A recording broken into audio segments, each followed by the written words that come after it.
Chelsea here, and y'all, I am so excited today. I'm ready to be into it. I'm ready for fall, I'm ready for fashion. So I have a very special guest that I'm inviting to the couch, y'all. It's Miss Samaj Atkinson, aka Miss Flossy. Y'all, it's Samaj, but you probably know me as Flossy. I'm a creative director, fashion stylist, and just all-around style mastermind. So make sure you follow me on all social media at the Life of Flossy, and make sure you subscribe to my blog. First of all, thank you so much for coming on the show. Of course. We're so excited to have her.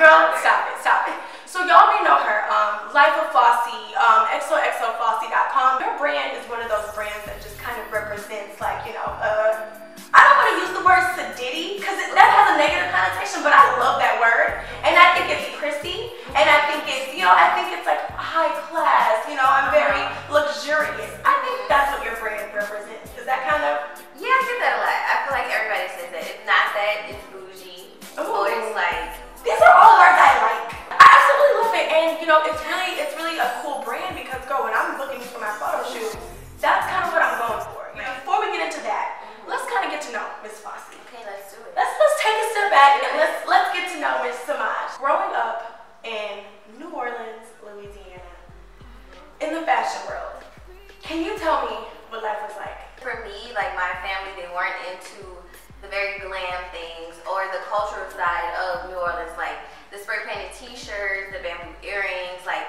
of course, we all had the nameplate earrings and rings, but they didn't indulge in what you would call so much fashion, which I feel like we have a lot here. Like, the culture here is amazing. Like, everything is based off of us. So yeah. I think I kind of found it on my own more than anything. Okay. The first time I was like, okay, I gotta be in this business. I signed up for, remember when they used to have Teen Vogue, like the physical magazine? Yeah. So I signed up with my mom, of course, she had no idea. So I'm getting like all these magazines and hiding them everywhere. Oh my gosh! Yes. So I flipped to the back, and they used to always have like these write-ups about these like designers. And one girl was like 14, and she was getting like notarized in Teen Vogue because she was just like sewing clothes, but they were so nice. And I was like, I gotta get in the back of Teen Vogue. And from there, it just started.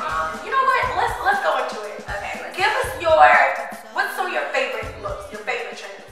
Of course, blazers. I think I would die for about a blazer. I think I do like the new liquid leather, the kind that kind of looks like it's painted on. I do like the new trend of no highlighter, like the makeup trend. Yeah. Remember when it was so You had to have a poppin'? gold nose. Yes, it had to be like shining bright. I'm really glad that's gone. I like the more natural. All right, I know the answer to this, but I want to see what y'all think about this, y'all. So I'm gonna ask the question, okay? All right, Flossy, what is your least favorite trend, and tell us why? Okay, my least favorite trend would probably be anything from the 90s era. Only because Yes! Oh my God! the grunge, I just cannot do it. I don't know. I think it looks cute on a very small amount of people. I could definitely see that.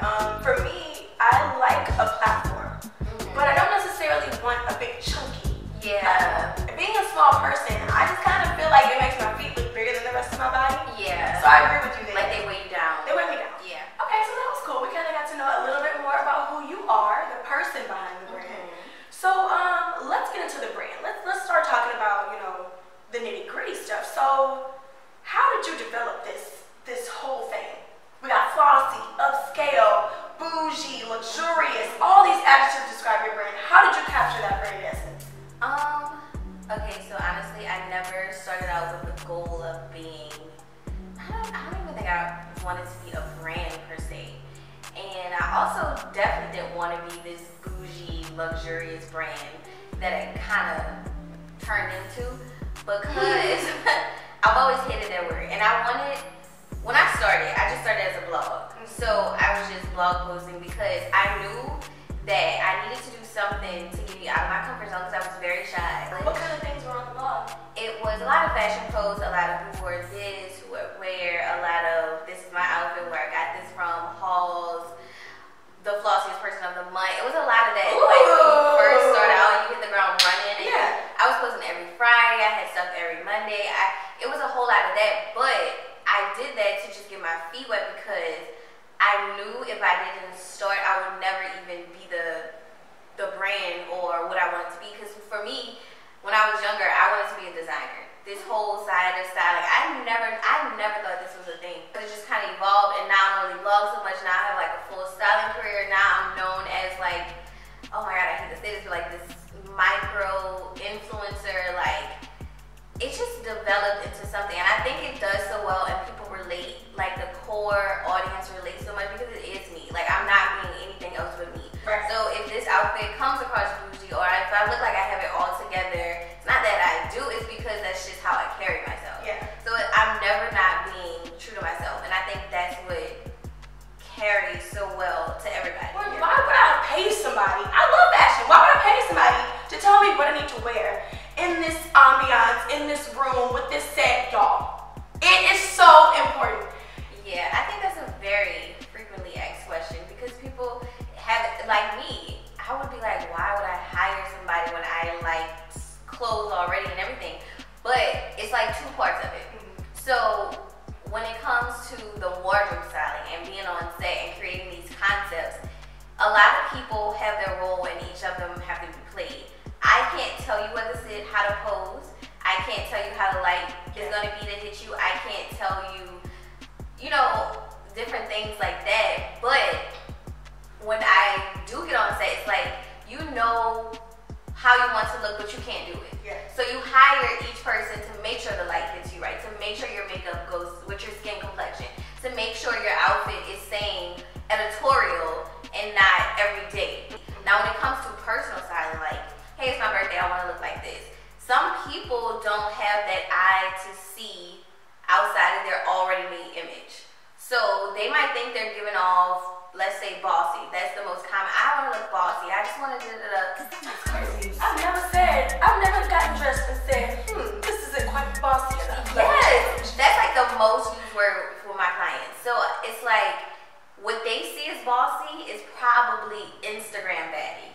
And what I see as bossy as somebody who's seasoned and skilled and like researches this stuff, it's not this at all. So it's like they need a person to just guide them, basically. Yeah, I did. Seeing you in action, you know, kind of helping her figure out what her outfit was going to be, helping her get it on, helping her understand the way her set needs to look based off the notes that you and her discussed. So can you kind of walk me through that process? Like, I'm a client, okay, how does this work? Like, how did y'all discuss how it was all going to come together? So it started off as her having an idea. And it was for publication, so that changes everything. So we had to take it up to the most editorial level we can in the hopes of getting submitted to the magazine. So she was like, I wanted to do Alice in Wonderland, yada, yada, yada. Okay, cool. So then from there, I just built concept based off the theme, but based off it being editorial. Now, if it was a birthday shoot, maybe we could go costumey and, you know, have something more exactly what Alice in Wonderland is. But for me, I did the research. I watched the movie like 3 times, girl. But it's more of the colors, the feels, the textures, like, what is she wearing? How is she wearing? What are the most seen colors in the film? Because sometimes you don't even need the outfit. You just need those elements. And when you see it, you know. Like when we did the floor, you knew what it was. And when she had like the elements of blue in her tie, you knew Alice in Wonderland blue. Yeah. The stripes, like, it's just stuff like that that you have to have all together. And Cozy was amazing with the set design. So for now, we'll put the chair back there. He was very meticulous and really into the details, and I think that is what's going to take it to the next level. That came together so nice, y'all. I absolutely love being a part of this. Just kind of watching you at work, y'all. It was this weird thing she was doing where she was like kind of trying to entertain me, but at the same time like watching stuff. And so she'd go, hey, I don't really think that should go there. I don't love that there. And so then they move it, right? And so then I caught on. So then I started like, hey, look, you see that? I don't know if you would like that right there. I don't know, that red thing was kind of weird. And so it was just a lot of fun. And you know, take away the hat to not make it so literal. Yeah. Keep it editorial. Okay.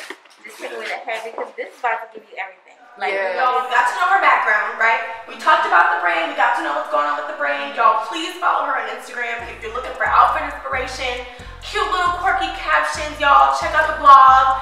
Love that Flossy Fridays, girl. Like, you need to get into it, okay? Get into it. But the first thing I wanted to do, and I ordered this book, and I thought of you, and I was like, I gotta bring this on the interview with Flossy because I ordered the Little Fashion by Christian Dior. That's what this is, y'all. I'm gonna zoom in. I'm gonna take a picture of that, whatever, let y'all see that. This game, I'm going to randomly open the little dictionary of fashion, and of course it's gonna give me a letter. I'm gonna pick a term with that letter, and I'm gonna give you an event, okay, and I'm gonna give you the noun, and you gotta give me an outfit.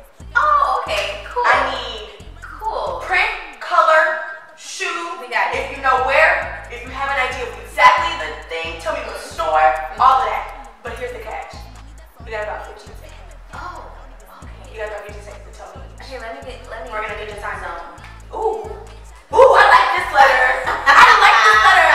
And this is great, y'all, because we're gonna be doing some what to wear stuff soon, so stay tuned for that. But this is great. I landed on C. Okay. In the Little Dictionary of Fashion by Christian Dior, I landed on C. And the C word I landed on is corduroy. Ooh, I'll let you think while I read the definition. Okay. Corduroy has been and still is always in fashion because of the great quantity of shades and the great convenience, and it is extremely practical. Okay. Corduroy, 15 seconds, starting now. Okay, so I would do a corduroy two-piece, right? So you have the skirt, it's a skirt set, and you have the jacket, but the jacket is sleeveless. And I'm seeing a very deep rust tone color, and you pair it with like a leather knee boot. There you go. Leather knee boot. There you go. Girl, I saw that look. Did y'all see that look? I got one for you. Okay. Handbags. A very important accessory and used with not enough care by too many women. You can wear the same one from morning to dinner, but to be really perfectly dressed, you cannot keep the same bag. Oh, Christian. I like that one. Oh, I like that. goodness, you should be able to wear your bag all day, but you don't need to do that. You can't be wearing your bag all the time. So, handbags, 15 seconds, starting now. Handbag, I would do a silk dress, long line, with a very sexy simple shoe, and the big Bottega bags, the new ones, the plush, go under your arm, pop of color. Beautiful. All like, I'm nervous for this one. I think I got one for you. Let's do it. So, and I'm gonna challenge you. I'm gonna give you a little background for this one, but lingerie. I would say the same about lingerie as about lining. Use materials of first-class quality. Lingerie must always be very refined. Okay. So we're doing lingerie, and how about lingerie date out at a restaurant lingerie? Got it. And go. So you're gonna do a silk teddy with a little lace lining around the rooms, around the edges, and you're gonna throw on a nice big over jacket. It could be a blazer, it could be a jean jacket, and you do a strappy shoe. The strappy shoe brings in the sexiness of it. Red looks. You look like that bedtime, but outside. Right. It's done. I'm out. It's done. I'm out. She's too good. I hope y'all had as much fun getting to This know. was great. Like, this was Miss so Flossy. fun. Really? I'm glad you Yes. had fun. You know, because one thing, y'all, I don't want y'all to just sit here and listen while we talk on and on. Right. I think you would love it. I think we look great. And I think you'd be interested in the conversation, but I think it shows a little bit more of who you are Right. when I get you on the spot with a little bit. Yes. Thank y'all so much for being here. We love y'all. We appreciate y'all for watching. I hope y'all had fun. I hope you feel inspired. I hope you learned something. And I hope you go follow and book the girl, because, I mean, what are you doing here? What are you doing? See you next time. Thank y'all so much for tuning in. See ya.